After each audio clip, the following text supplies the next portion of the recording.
insightful about the prescient wisdom of Scripture. Well, Like that the Bible could say in words before we could talk yeah, about brain chemistry, right. it could say something like, anyone who sins is a slave to sin. For Master to say that Mm. just lets us know that God knew how, he knew. Wow, he knew how our Like, yeah, right. biochemistry worked. He knew. So it was like, I want you to stay out of some of these pig pens as a moral line. I'm drawing in the sand, cross I this wanna line. protect That's you. bad, because once you're in there, you won't be able to get out. Hi, everyone, and welcome to Fireside Chat, a production of Allen Creek Community Church, or AC3 as we like to call ourselves.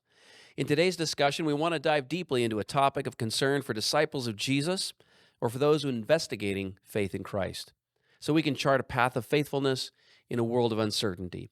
To that end, we hope this conversation sparks your interest and your learning. If you want to see more content like this, please like and subscribe, and we look forward to reading your comments below and getting your take. Now, let's begin. Oh, well, hello, everyone. Welcome. Oh, it's hot. Oof. That's the fireside. And so that creates the environment for the fireside chat, Alex. Mystical. So, yes. So this is where we at Allen Creek Community Church, the pastors of AC3, we dive a little bit deeper into some subject that relates to church life, following Jesus, and maybe some issue of cultural controversy. Or whatever Rick puts in front of me. Hey, there you go. So today we wanted to talk a little bit about addiction. Oh. Did anyone else know about this? Right. You got No, just kidding. maybe we know someone. Man, on certain things, I mean, addiction is off the charts. It was fascinating to kind of. I was seeing a statistic the other day that we have more people in prison for life sentences than we had prisoners for any sentence in 1972. Yeah, it's crazy. But that relates also to this idea For of drugs? no, just for anything, for life sentences, for anything.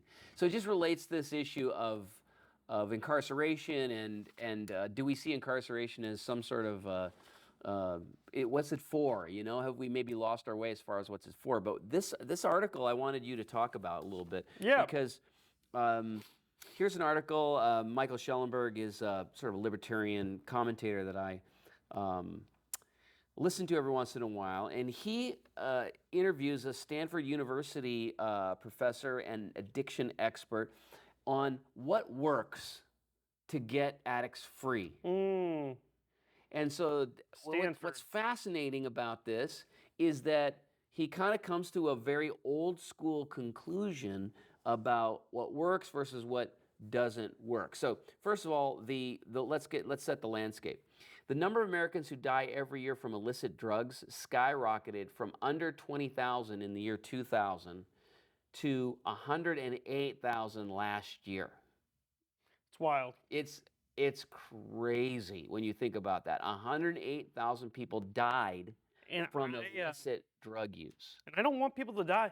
Yeah, but dying is bad. Dying is bad. Yeah, dying prematurely, let's say, is bad. And you know, it's fascinating. You know, the gospel says it is for freedom that Christ has set us free. And we most often associate that with the law, right? Because there was an onerous burden to be under the guilt of the law and under the burden of performance of the law. Sure. So the gospel was proclaimed in the early church as a delightful message of liberation from that. But we recognize that addiction is also a burden, and Jesus hearkens to that when he says, anyone who sins is a slave To sin. Yeah. So in some sense, we've always taught that all sin is a form of addiction. Sure. Right? And Sure. talk about that for a second. I mean, you've done Yeah. some recovery work, and how does that play out? Like, some people think, well, you know, I'm not an addict. Yeah, first of all, addiction is different for everybody. The root is usually pretty much the same for everybody. Which is usually some sort of trauma or Okay. some sort of childhood issue or some sort of brain thing. So I guess it really could boil down to a couple different things, but it usually has to do with your chemical composition of your brain and some sort of traumatic experience you may have had or some sort of childhood issue you may have had. And so I know this not because I myself struggled with addiction, but also I've worked on mental health units where there was a lot of addicts that would come through the unit because if we can't incarcerate them, we'll throw them on a mental health unit, apparently. Right. And so I worked with a lot of those people through their stuff, and I've worked with Celebrate Recovery a lot. And every person I've walked with through addiction, it's always come to this moment of, oh, there was this one thing that kind of brought me down that path. I heard a really, really good saying, and it was specifically for the addiction of like pornography. Oh, yeah. And it said, because some people actually don't think that's an addiction, by the way. Right. And if you don't think that's an addiction, you should go to fightthenewdrug.com, where it talks about how that specific act of pornography is the same chemical is released in your brain as cocaine. So Right. it actually has the same Neurologically, chemically, it's effects doing the exact same thing. as cocaine. So it's still addictive. So cocaine is doing something else in your bloodstream, but as far as what it's releasing in your brain, as far as the reward cycle, It's the same. this I feel good, that thing, It's same. same. Wow. And it will actually, they put a sex addict's brain and a cocaine addict's brain next to each other, and they looked identical. Wow. So just to do that, but I heard this thing. It said sexual addiction, or most addictions, start out as a moral issue that end up becoming a biological issue. Oh, wow. So it starts out as a moral issue, and it becomes a biological issue because now your body's addicted. You're addicted to this thing. This is an incredible statement. And it kind of leads us to both and solutions rather than only looking at addiction as a moral issue and say you're bad. You have an addiction that, you're bad, you're guilty, stop it. Yeah, exactly. Stop it. Or on the other side, to look at it as it's not your fault, man. It's chemical in the Sure. brain. You're at the mercy of your biology. Sure. Instead of looking at it as either or, It's you're both saying and. it's a both and one leads to Into the the other. and that is incredibly insightful about the prescient wisdom of Scripture.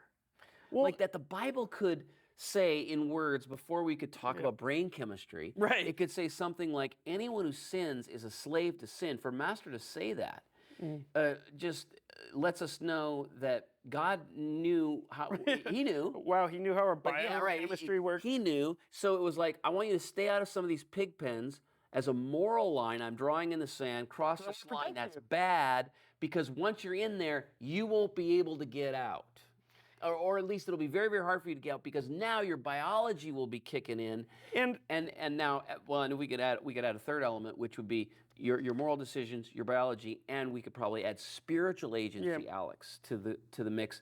So that's a fascinating thing, and I'm glad you brought that up. well, and this article he talks about, he says, there's a quote, it says, the problem is not drug addiction per se, but rather the problem is what comes with addiction. And I completely disagree with that. I completely disagree with that. Right. It's So, not. well, what does he mean by that? Well, he's responding to this. Addicts who break laws should be offered treatment, not arrested, which is the cruel and counterproductive because drug use is rampant in prison. And the problem is not drug addiction per se, but rather the problems that come with Okay, addiction. so these are the arguments. Okay, so that was the interesting part of it. You've reached the nub of the article, which is the countercultural or counterintuitive finding, right? So we've kind of been baked in what you just said. We've turned our thoughts when it comes to addiction, when it comes to Biochemistry. or drug abuse or pornography, whatever it is, that addicts, especially when it comes to breaking laws, that incarceration, punishments, specific, hard line, you do this, you get this consequence, don't work. And instead, what we should offer them is treatment. They should definitely not be arrested. That's cruel and counterproductive. Drug use, for example, if they go in, it's counterproductive because they'll just get more drugs in prison. That's the argument. And then you say the final argument is that drug addiction is not, the problem is not drug addiction per se, but rather the problems that come with drug addiction, which is a way of saying, hey, drug addiction is fine. It's just that you beat your girlfriend, and that's the real problem. Something like that, right? It's so wrong because what it does is it doesn't look at the human. Yeah. It doesn't look at the human. It just looks at this like a number. It's just Yeah. like a number. But yeah, so the problem is you act weird when you're on drugs. No, the problem isn't that you act weird when you're on drugs. The problem is that you are struggling and suffering when you are on drugs and when you're in addiction. As someone who was in addiction, who was deep in the trenches of addictions, it is absolutely agonizing and suffering to be in that place. Prison, right? You're bound. You can't get out, Yeah, and you you're don't bound. know why, and you hate yourself, and there's so much going on within that world. And to say, you know what, it's just your biochemistry, there's nothing you can do about it, that's hopeless. If we just said, hey, it's just your biochemistry, you can't help it, then what would stop me from wanting to basically kill myself? Right. Because at that moment, you're telling me that there's no hope for me. I've got no versus agency. the gospel of Jesus is so freeing because it says, no, I don't want you to stay there. Right. It's okay to not be okay, but I don't want you to stay that way. Right. And I want you to God loves you where you are, but he doesn't want to leave you where you are. Yeah, exactly. And so when we come at it like this, it's like sometimes God has to punish people. It turns out that sometimes God has to take things away from you in order for you to understand that, man, I made some mistakes. Right. So it's the privation that sometimes is the wake-up call, and this, I guess, it flies in the face of I'm going to put this word on it, the softer way. Yeah. We talk about dealing with addicts, so that in response to this idea that drug addiction isn't the problem per se. Which isn't loving, by the way. Right, but to offer what would I say would be what they're reacting against, to offer strict punishment, a strict punishment reward thing is inhumane, it's counterproductive, it's cruel. In response, we've seen a reduction in penalties for drug dealing, drug use, and many of the crimes that addiction causes, including shoplifting. And then what has been the result of this? Then we get the numbers I recited earlier. So with this softer approach, go ahead. Hold on. So drug dealers aren't getting punished?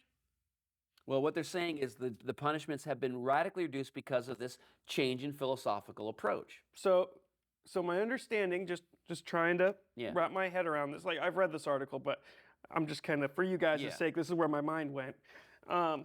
So you're telling me it's their biology, they can't help it. It's not the drug dealer's biology. Right. He can't help it. Like, what do you mean? Right. He's the one selling the drugs. Yeah. That doesn't, is he addicted to selling drugs? Right. Like, what is your... Right, so we remove agency all up the chain. Yeah. And you can see how terribly deflating it is for freedom and for actual progress. Which a drug dealer is a murderer, by the way. Because of, well, if you look at these statistics, 108,000 people die From drugs. from drugs. And I mean, no one's peddling- shocked by this because fentanyl's in all of our drugs now. Laced it. At least here in Marysville, Washington, we are just seeing it. I mean, just like a couple months ago, I had to sit in a school campus because a kid overdosed on fentanyl. Yeah. And we're sitting here saying it was just his biology. He just couldn't. Right. Or the guy who dealt the drugs, his biology. Yeah. Sorry, I get emotional over It is an emotional issue, and so we have an old regime of how we dealt with this, which was as a punishment reward cycle. We determined that was inhumane. We stopped a lot of the punishments. We lessened a lot of them. We made a lot of things. Well, marijuana is a great example. We made a specific drug that used to be illegal to use or to sell. Recreational. We made it recreational, and so that's the direction. The direction is all that's where we're headed in terms of addiction or specifically drug abuse. The movement was all in the direction of less stringent prison terms, less stringent penalties, more understanding. It's not your fault. More. What was the solution? More simply just treatment. Which, to be fair, yet they need treatment. Right. And right. so, like, right.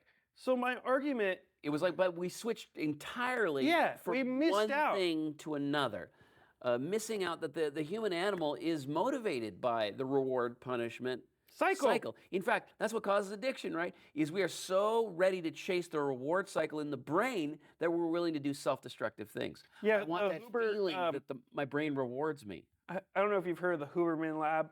Huberman, I forget his first name, but the Huberman Lab is a podcast. This guy's a neurobiologist or a neuroscientist, and he studies brains. And he would just agree with you right here. He would just say, we are conditioned, designed to pursue this reward cycle. And when we pursue it too much, we damage our brain. Right. So it's like we should not have abandoned entirely the external systems that we have set up for punishments and rewards that actually have results. The end of the article is basically that the idea that sometimes it's the threats and pressure that make people give up their addiction. This is from the study from the Stanford expert. I'm going to say that again. Sometimes it's the threats and pressure that make people give up their addiction. And two things. One, if I can make someone live because they gave up their addiction, and all it took was them to spend a year in prison, put them in prison. Put my mom, put my dad, put anyone in prison if it means I get to see them for the rest of my life. It's an act of love. Sure. Yeah. Secondly, I know firsthand, I have a buddy of mine who struggled with alcohol addiction, and after he got out of prison, he got sent to treatment. Right after treatment, he came back. He was in prison, 6 months in prison. Yeah. Came back, went to treatment, came back. He looked me in the eye, he said, prison was the best thing for me. Wow. That was months ago. That was not even like unrecently. It was recently. He said it was the best thing for him. He had a regimented schedule. He could not drink. He had to deal with his stuff. Right. Like there was no other option for him. And so in some sense, it was a forced clean and sober house. It was beneficial for him. He couldn't dive into his addiction. He couldn't feed his addiction there. It was an intentional space of punishment. So punishment kind of tends to have this super negative connotation, like I'm punishing you as a sort of like almost like a vindictive thing. You did something, it made me mad. So now to satisfy my, indignation, I must make you suffer, something like that. Well, that's not what punishment is finally about at all, right? Isn't punishment finally about reality, right? It's for every action, there is an equal and opposite reaction. Do something bad, you get a bad result. But sometimes this cycle of bad action, bad reaction is interrupted. It's interrupted by, well, drugs interrupt it, or it's interrupted by maybe a misplaced mercy. A parent interrupts the law of, it's called the law of sowing and reaping in the Bible, right? You sow bad seed, you get a bad harvest. And so when this law gets interrupted, then I don't learn the thing that a hard punishment would teach me. Punishments would, it's like, reality, dude, you sowed weeds. Here are your weeds. Right.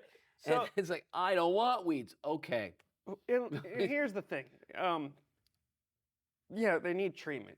And yes, the prisons need reform. I mean, there's definitely some issues with how they handle it, especially when it comes to drugs. What do you think about the main pushback of the article saying we should not reduce our penalties for drug offenses because, hey, sometimes it's the threats and there is a deterrent effect to stringent. And you say you're not opposed to that, even though you also believe we've got to marry this. Yeah, we got to marry this thing with therapy and there's got to be therapy and treatment.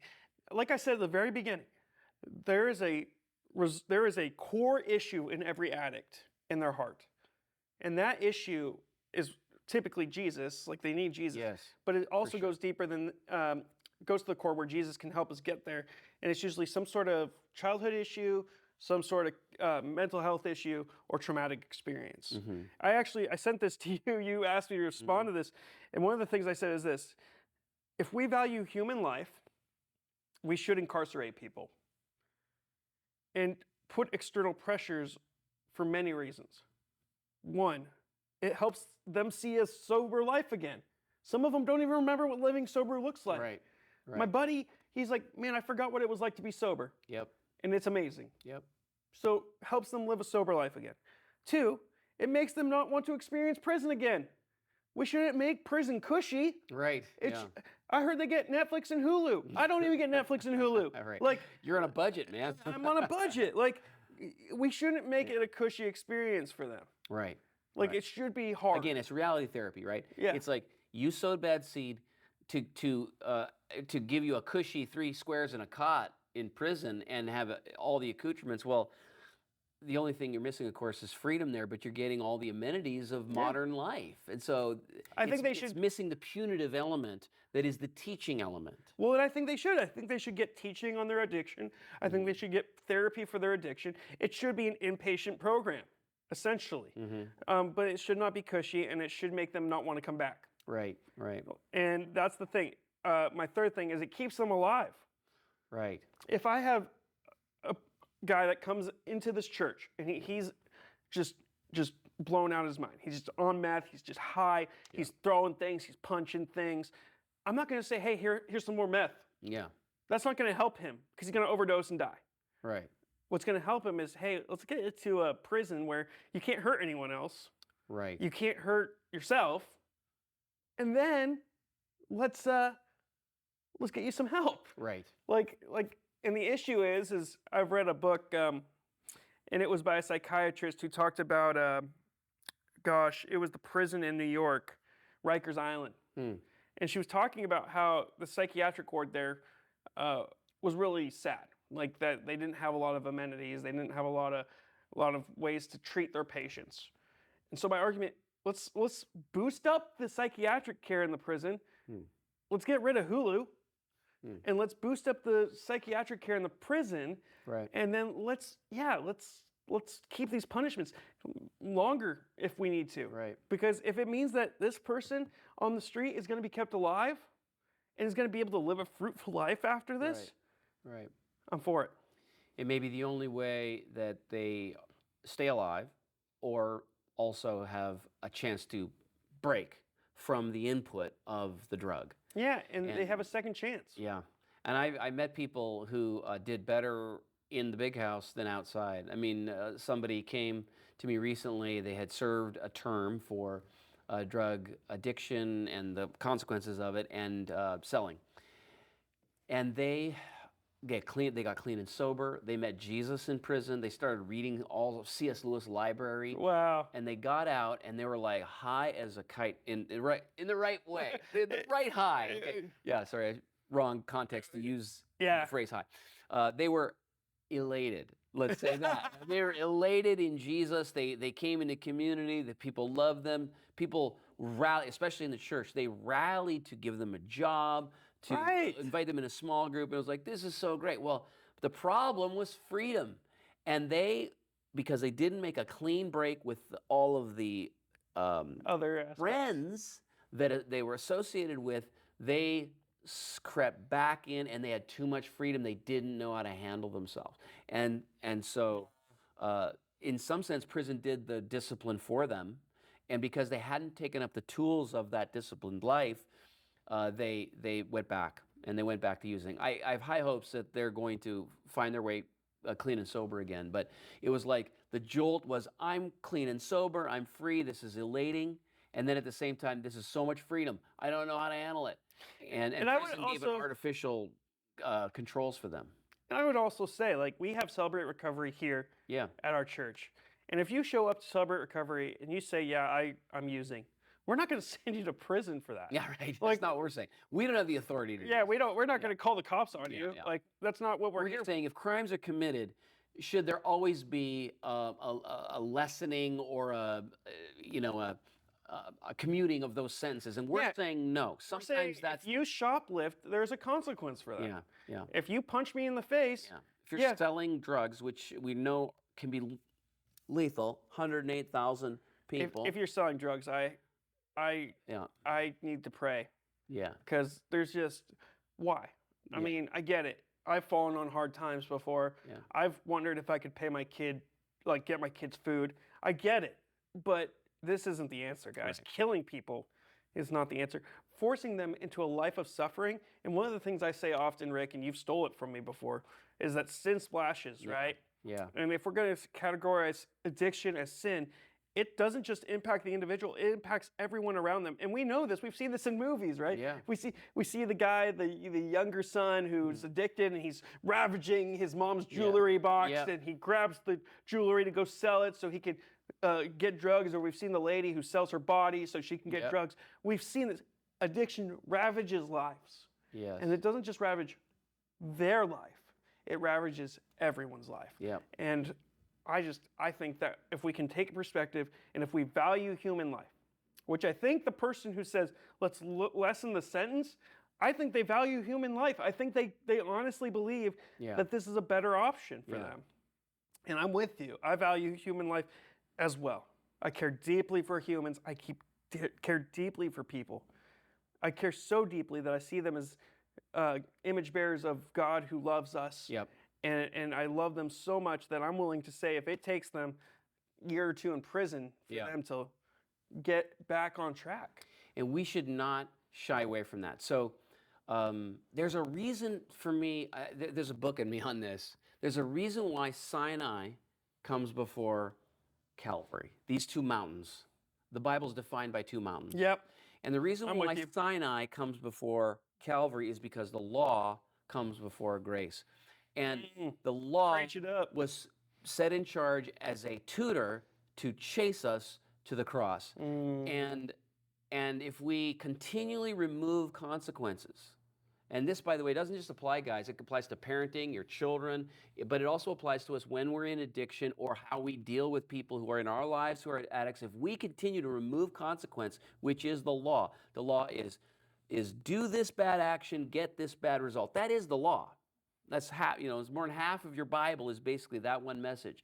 And that's the foundation upon which grace now comes as a sweet song of mercy and acceptance in the middle of sin and despite sin. But if you continue to just pour mercy upon mercy upon mercy, and there is no foundation of law, which has as a punishment aspect to it, then mercy just becomes like entitlement. I'm entitled to, and I think that's why sometimes the threats and pressure work, because they bring us back to the law, which is sowing and reaping. Well, it's what Paul says.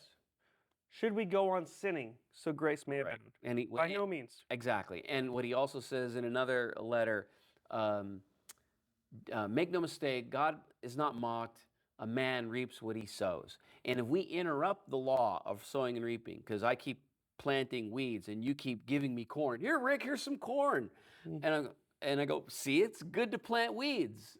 Then I'm missing out on the actual benefit, the grace of punishment. Because punishment would chase me, well, first of all, it would highlight my sin, and then it would chase me to grace and mercy. So there's lots more to be said about that, but you mentioned Celebrate Recovery, and friends, we just want to be a recovery culture. Yeah, we believe in it. Because we want you to be free. You should not give back a single inch of the freedom for which Christ died, the liberty he wanted to bring you on We the want cross. you to experience freedom. We want you to live in wholeness. Yeah. And that's what we want for you. And I hope that someone would hear that and say, wow, they care about me, because it's true. Yep. And so we have a great Celebrate Recovery meets on Saturday nights. Yep. Michael, what time's dinner? 5:45. 5:45. Our cameraman is one of the attenders. So he was 5:45. That's when Celebrate Recovery on Saturday nights. And we want you there. We want you there. You will be met with smiling faces, people who deeply care, people who relate to your struggles, and people who will love you as you are. Yeah. And if you can just experience that, and then you can be introduced to the grace of Jesus, your life will be changed forever. Yeah. Ooh, sounds good. Sign me up for some of that. Yeah, hey, I went through it. Yeah, awesome. So until next time, we'll see you here on the Fireside Chat. Yeah, see you next time.